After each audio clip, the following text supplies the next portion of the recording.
Hey all, Tony Bing here. Hello and welcome back to another in-depth review for Marvel Strike Force. Now tonight we look at our fourth Spider-Verse character that's available in the game. It is Green Goblin. Now in this video we'll cover various different sections to let you know if he's actually worth investing in, and if he is, how much you actually want to invest in him as well. So we've got the general overview to start off with. We then look at the stats. Next up it's the abilities. We have a look at the synergies. That's characters you can work well with and characters you want to avoid. And then finally we'll see where he places in the tier list, but we're starting off with the general overview.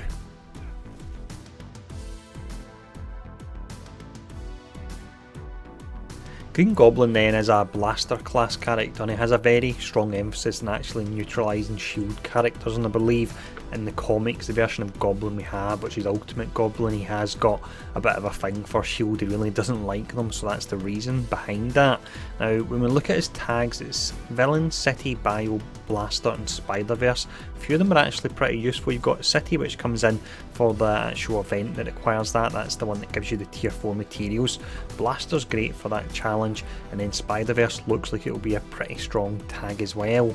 Now in regards to unlocking him, at the moment you've only got his pack in the store, but pretty soon I believe we're actually going to get a blitz for him as well. So we'll most likely have the first blitz where everyone gets shards, and then you have the second blitz where it's only the top 1500, so keep an eye out for that if you're looking to unlock him from a free to play perspective. Now with the overview covered, let's have a look at his stats.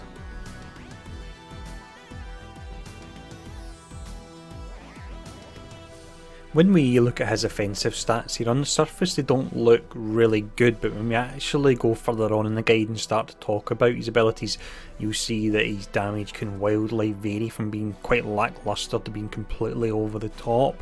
Now his base damage stat anyway, that's set at C. His speed is on the lower side, that's 88 speed, which means he's an E rating, which is certainly way down there. However, that to an extent ties in with his special that he needs other characters to hack first before he actually fires that off. His focus is D. Now he does have one debuff, that's defense down. However, that debuff actually cannot be resisted, so it makes his focus stat irrelevant, to be honest, so you can just ignore that. So that's the offensive stats covered. Let's now have a look at his defensive stats. Defensive wise then, he actually does much better here than he does offensively, which is quite surprising considering he is a blaster class. His health is way up at A. His armour and resistance are also sitting up at B as well, and then you've got the fact that through his passive he can gain an additional 20% max health, taking him most definitely to the higher end of the A rating. So it's a bit odd. I'm not going to complain about it though, because it means that the longer he's up in a roundabout way, he will eventually do more damage, so it maybe balances out a little bit that way. Now with the stats covered, let's have a look at his abilities.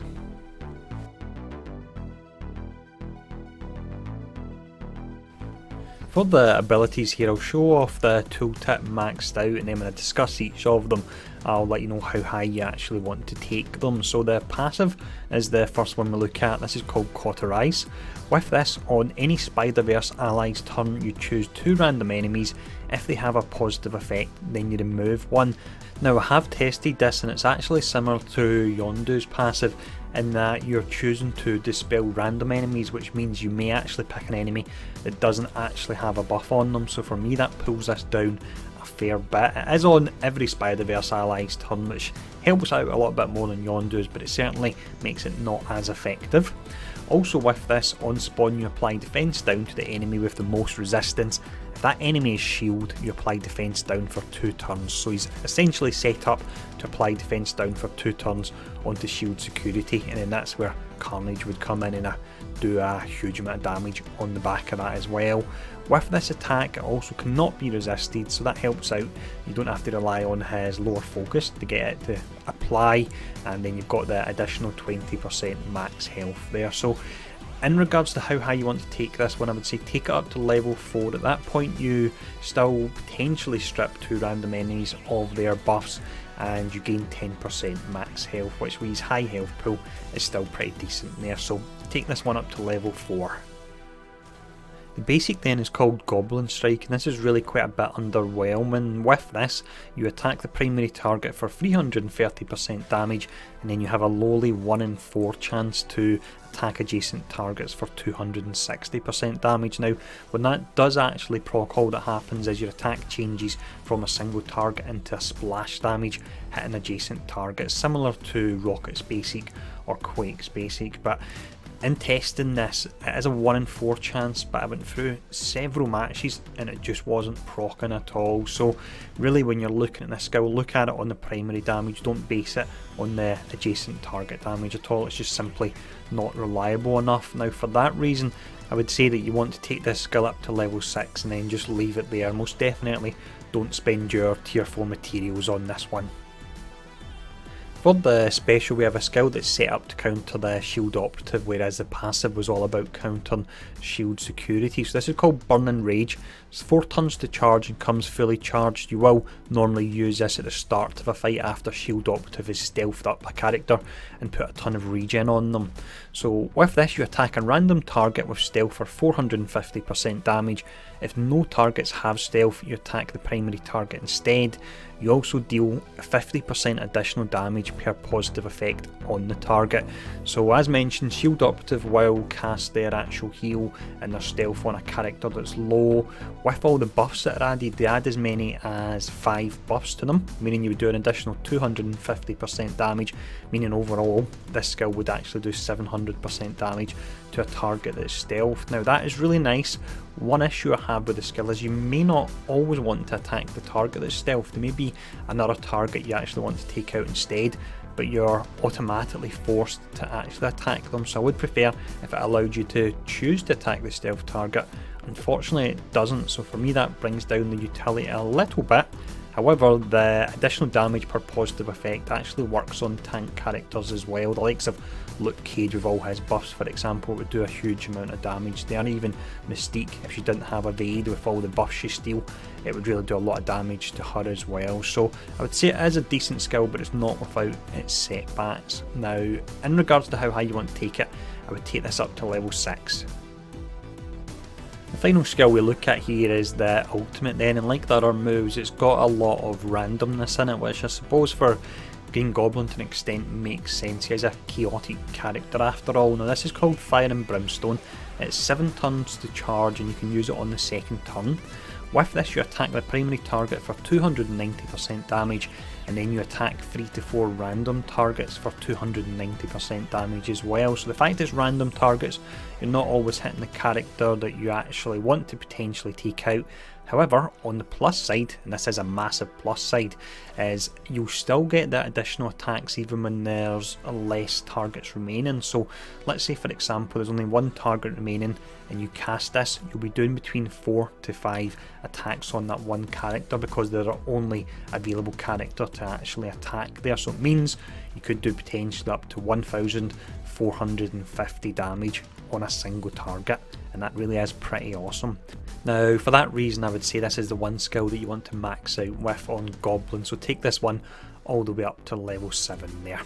Now with the skills covered, let's have a look at his synergies.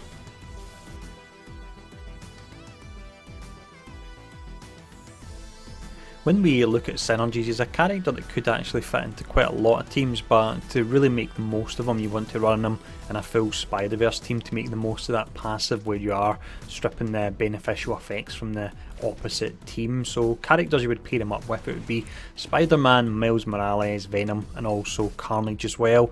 He doesn't have any real distinct synergies with Spider-Man and Miles, but that makes sense because he is a villain and they're heroes. In regards to Venom, Venom actually gains additional focus with any Spider-Verse character, so that's a nice synergy between the two of them. And then with Carnage, you can work really nice because you'll be applying that defense down for 1 to 2 turns, depending on the team you're going up against. And then Carnage, as at the moment, he's got 126 speed, so he's really zippy, and also he does 500% damage on his ultimate attack, which is available turn 1. So you're doing 500% damage on a character that's got defense down, and if they've got high resistance, which is the reason they've been targeted, more likely like a tank character, so you can take them out nice and quick there. Now also with Goblin, he could actually work pretty well with Merc Lieutenant because He can do nice damage, but it is situational, so Merc Lieutenant can bump that even higher, and also the speed up in Merc Lieutenant can come in pretty handy as well due to Goblin's low base speed. So that's the characters you can work well with, so let's check out the characters you want to avoid. When we look at characters you want to avoid, the first category of characters are ones that can take advantage of the fact that he does have a pretty underwhelming basic, so this group of characters can apply ability block to him on the first turn before he can actually act, and then he's stuck using that basic. So that would include Ant-Man, Venom, and also Vision as well. Now, another character that could be handy when coming up against them, or actually one you need to look out for and try and avoid, is Hand Sentry. The reason being, Hand Sentry will stealth up and add evade to all the other targets. So what happens if you're to use your special, then you'll actually try and attack a stealth target, but because they have evade, you'll miss and that attack will be wasted. So that's something you do need to keep an eye out for. Now, what we'll look at next in the synergy section will be characters you can work well against. When we look at characters he can work well against, this all really comes down to how his passive and also his special works. So firstly, you have shield characters because he is set up to be an anti-shield character. You've got shield security. He will apply the defense down for 2 turns on that particular character and that cannot be resisted. You've got shield operative, who when they stealth up and heal a character, he can attack that particular character and do a huge amount of damage. Other stealth characters that you can give a lot of trouble as well would include Black Widow, Elektra. You do have Miles Morales to an extent, but you have to remember that Miles, when maxed out, has got that 1 in 2 chance to actually dodge when he's stealthed up, so that's something to be aware of.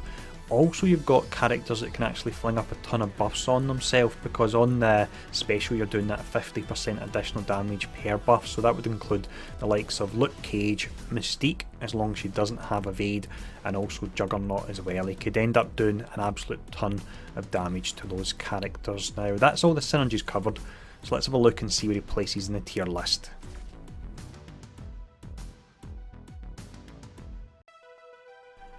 When it comes to placing Goblin in the tier list, this one was pretty difficult because I did mention earlier on in the video that his kit is extremely chaotic, and by that I meant that he can actually do a huge amount of damage on some occasions, and on other occasions he can be pretty lackluster. It does fit the theme of Green Goblin in that he's a bit all over the place, but from a gameplay perspective it doesn't always really work. So if we actually look at his skills to give an example of that, you've got his basic, which can do single target damage, 330% damage. If you get the cleave on it, there's a 1 in 4 chance, then you're essentially doing 850% damage if you spread it out over the 3 characters he will be hitting. You've got the special that if it's used on a character you want to take out and they've got a ton of buffs, you can do in excess of 700% damage, or potentially it's going to get used and it's going to target a stealthed up enemy that you don't really want to take out and they may already have low health in the first instance. You've also got the ultimate with the 290% damage, which is getting fired all over the screen, potentially on targets you don't want to attack that may have a high health pool or may have defense up.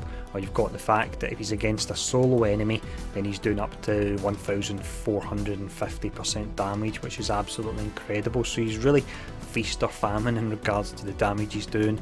Finally, you've got a lot of randomness in the passive as well, because the 2 debuffs per turn on Spider-Verse characters is fantastic, but you've got the fact that you may actually target a character that doesn't have a buff on them, and as a match goes on and you start stripping more and more buffs, then this passive will actually be less effective because there's less chance it will go onto a character that's actually got the buff that you want to remove there.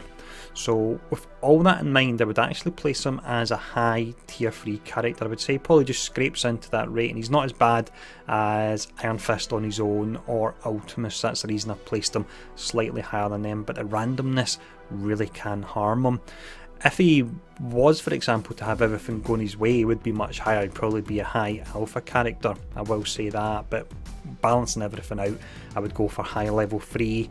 In regards to synergies, I would move him up 2 slots with the Spider-Verse characters because his passive is good, but as mentioned, the longer in a match the passive goes on and the buffs start to get stripped, then it will be less effective unless of course buffs are still applied there. So let me know in the comments below if you've actually unlocked and what you think of them, if you agree or disagree with this rating, and as always, thanks for tuning in for this video and I'll see you all again soon.